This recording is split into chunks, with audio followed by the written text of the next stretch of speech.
Of Christmases Long, Long Ago is my new book arriving for the 2025 Christmas season. Find out what Christmas was like centuries ago. Sneak preview, it was weird and spooky and rowdy, kind of gross sometimes.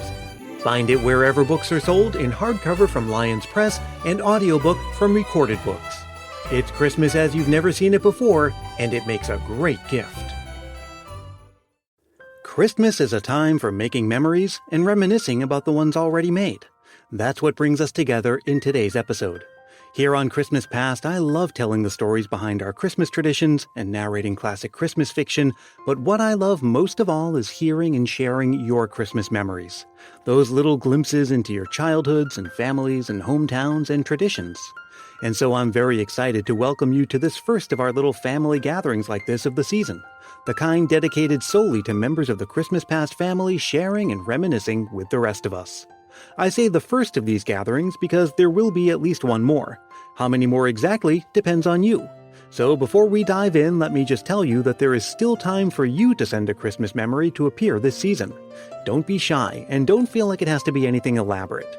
Just record yourself speaking into your phone's voice memo app and send it to christmaspastpodcast@gmail.com.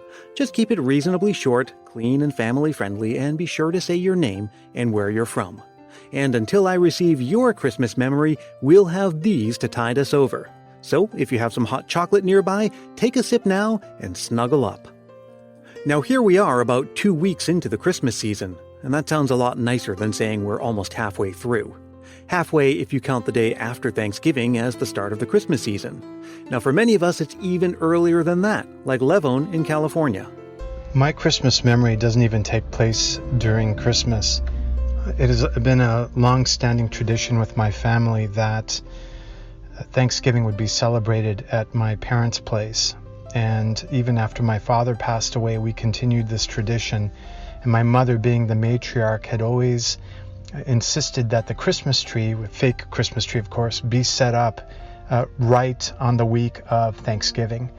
And what was really special about this was, this is even before I got married and had kids, it would be an opportunity for family to get together and just enjoy one another's company as we joke and decorate. We typically put on a movie and watch that at the same time, order a pizza.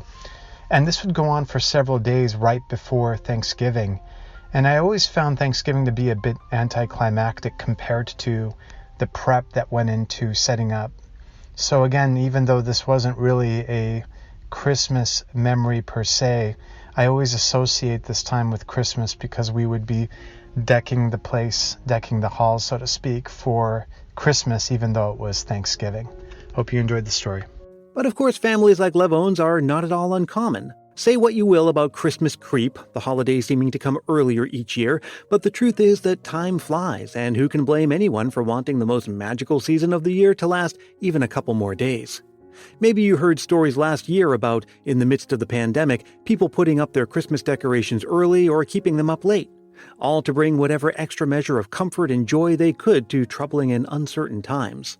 It's all about adopting the Christmas traditions that feel right to you and your family.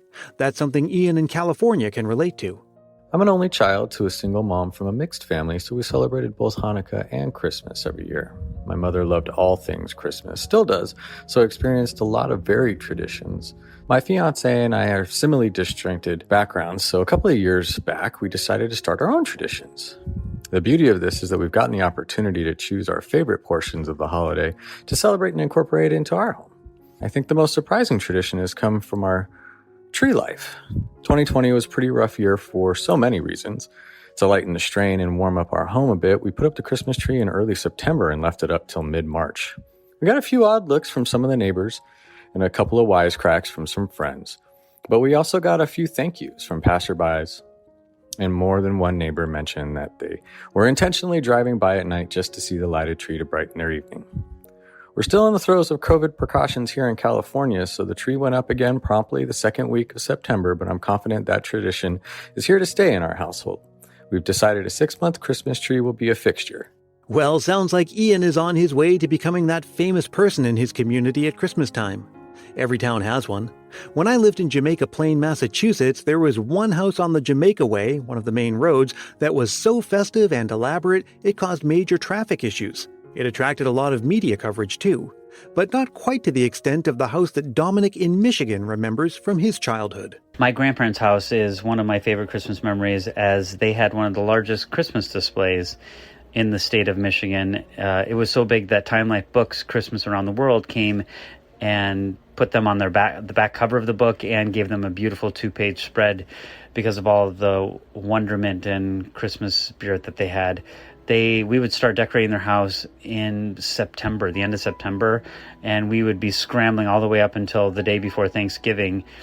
And then they would turn on the lights on the Friday after Thanksgiving, and then they would proceed to go out from 6 to 8 every night leading up until December 23rd and portray Mr. and Mrs. Claus for all the children. And people would just drive from everywhere and come from everywhere around the United States. It was pretty amazing. So I know what it's like to have Santa and Mrs. Claus as your grandparents.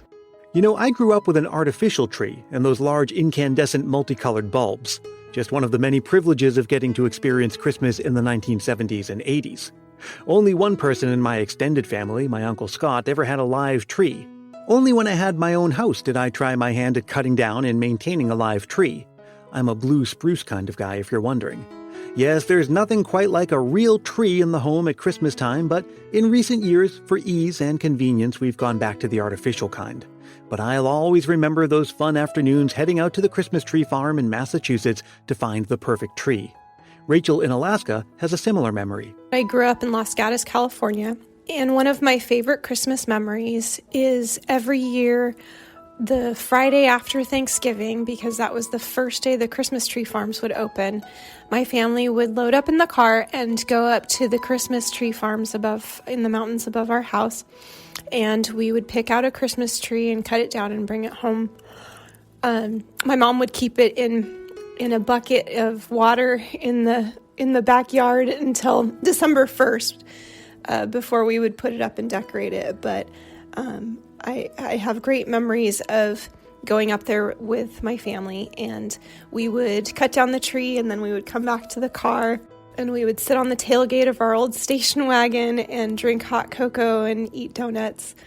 And as we got older, that changed to bagels and coffee or tea. But it was still just as special of a memory that I spent with my family. Hey, Los Gatos is 2 towns over from me in wonderful Willow Glen. It's where I take baby Dashel to the doctor. Speaking of Dash, as a newish dad, I'm finding myself with lots of opportunities to practice being patient. He is a very good boy, but he is a baby, and babies fuss and cry and screech, and sometimes it seems like there is nothing at all that will help. Last season, we'd drive around looking at Christmas lights because A, we weren't getting out much otherwise, and B, being in a moving car was the only thing that worked. If only we were in touch with Katerina in Winnipeg at the time, maybe she could have given us some advice. My son was born in July 2002, and it was a hot, hot summer. When he was about 1 month old, we had the great idea to go to the zoo on a Saturday, and it turned out to be one of the hottest days of the year. We didn't own a car, so we had to take the bus to go there and took a taxi to go home. I'm telling you all this to bring home the point that it was a long, long day. When we arrived home, we were all exhausted, and the baby started crying and crying and crying and did not stop until the wee hours of the next morning. I genuinely struggled with keeping calm at his distress. I started to sing to him, but I didn't know many lyrics until I resorted to Christmas carols in August on a hot, hot evening. Those were the only songs where I know the lyrics to more than one of the tunes, and so my last shred of sanity clung to those words while I continued to comfort the baby. We both made it through the night intact, and from then on I would sing those carols every night. Needless to say, we both love Christmas to this day. Well, now for a complete change of topic, let's talk about Christmas cookies. There's just something magical about them. The act of baking them is festive and fun and creative. They make the house smell wonderfully warm and sweet while they're baking, and then of course, the finished product is a feast for the eyes and a yummy treat. And because there are so many kinds of Christmas cookies, the kinds you grew up with make your family Christmas personal and special. My mom used to make stained glass cookies with crushed hard candy and almond cookies from an old-fashioned press. Those cookies will always take me right back to my childhood Christmases in Stoughton, Massachusetts. As for Kurt in Missouri, my grandmother was a cook at a high school, and so she was very good in the kitchen with the food. But she made 4 cookies. She made a Toll House cookie. She made a what was called an anise cookie. She made a White Rock cookie, and she also made a chewy oatmeal cookie. And those were the best cookies I ever ate and have ever eaten since. As I got older, and my mom basically said, if you want these cookies, I'll make them for you, as my grandmother passed. And then as my mom got older, and when she turned 70, she gave me the recipes, and she said, I can't make these anymore if you want to make them. So those are the 4 cookies I make every year. Those 4 Christmas cookies, for me, those are my great memories from the 60s in my grandmother's house. Of course, one of the things we do with Christmas cookies is leave them out for Santa. Just last week, Dashiell met Santa Claus for the very first time, and he carried on that venerable tradition of freaking the heck out and making for a really funny and memorable picture. I think of all the ways that I encountered and interacted with Santa as a child, sitting on his lap, writing him a letter, seeing him in the town parade, and of all the new ways that baby Dash will have, like apps or Zoom calls. Katie in Minnesota has a memory of her own about a magical encounter with Santa in an unconventional setting. I wanted to share a Christmas memory of when I was a little girl. I grew up in northeastern Wisconsin in a little town called Cato, which is in Manitowoc County. And there is a fantastic local radio station in Manitowoc, WOMT. And every year you could call WOMT. There was always like a Saturday or a Sunday before Christmas when Santa would take the phone calls of any kids who called in. And I got to call in once, and I actually got to talk to Santa Claus, and I asked him for a special gift, whatever he picked out for me. I didn't pick one out. I wanted him to select something really special. And so Christmas morning, there was an interestingly wrapped present that said, to Katie from Santa. It had that designation on it. And I opened it, and it was this really, really unique, cool, gray, like monster stuffed animal. And it had little legs and little arms, and I named him Mortimer. And I will always remember the year that Santa Claus gave me this special present. Now, growing up, I still listen to WOMT. They have a podcast that I can listen to, my hometown radio station. And it's interesting that Santa's voice sounds an awful lot like one of the morning hosts named Lee Douglas. He's kind of a famous broadcaster there at the station. So I don't know if they're still doing that tradition where you can call in and talk to Santa Claus, but I loved it. And I'm so glad Santa sent me a gift. Merry Christmas, happy holidays, and I hope everybody has a wonderful new year. Well, I always hate to leave a family party, but it's time to bring this one to a close. And what better way to end it than gathered around the Christmas tree? The Christmas tree is almost like a little museum displaying memories and keepsakes from Christmases past. My own Christmas tree has ornaments from my childhood, homemade ones from over the years, and ones picked up at gift shops in our travels around the country and world. For Molly in Idaho, Christmas tree ornaments are also a way to stay connected with her siblings. One of my favorite Christmas memories is more of a tradition in that each year, my siblings and I find an ornament for each of us to have on our trees, no matter where we are, whether that's Idaho, Oregon, California, Virginia, or even as far as Alaska. We all have the same ornament, and it goes out in the mail in the middle of December, and we can put it on the tree by the time for Christmas. Some of my favorites have been a cookie shaped like a snowflake, and a reindeer drinking a martini, and a white peacock, which was my pick. It has glitter all over it, so it shines with the Christmas lights.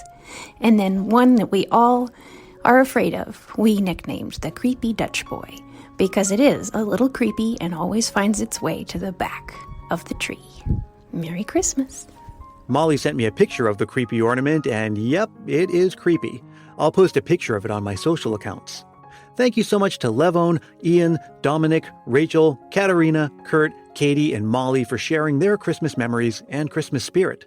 And thank you, as always, for listening. I'll be back again before you know it with an all-new episode. Until then, let me remind you that Christmas Past is produced in wonderful Willow Glen, California by yours truly, Brian Earl. Stay connected all season long and beyond. You can find me on Facebook, Twitter, and Instagram, and please do join our private Christmas Past Facebook group if you haven't yet. And if you're really feeling the Christmas spirit, why not help more people discover this show by telling a friend about it or leaving a review on Apple Podcasts? If you do leave a review, I'll send you a Christmas Past sticker and a handwritten Christmas card as my way of saying thanks. Reach out for details on that. And again, my email address is christmaspastpodcast@gmail.com. By the time this episode hits your podcast app, there will be just over 2 weeks left until Christmas. Let's make the most of it and let's share the season together. Until we meet again, may your days be merry and bright.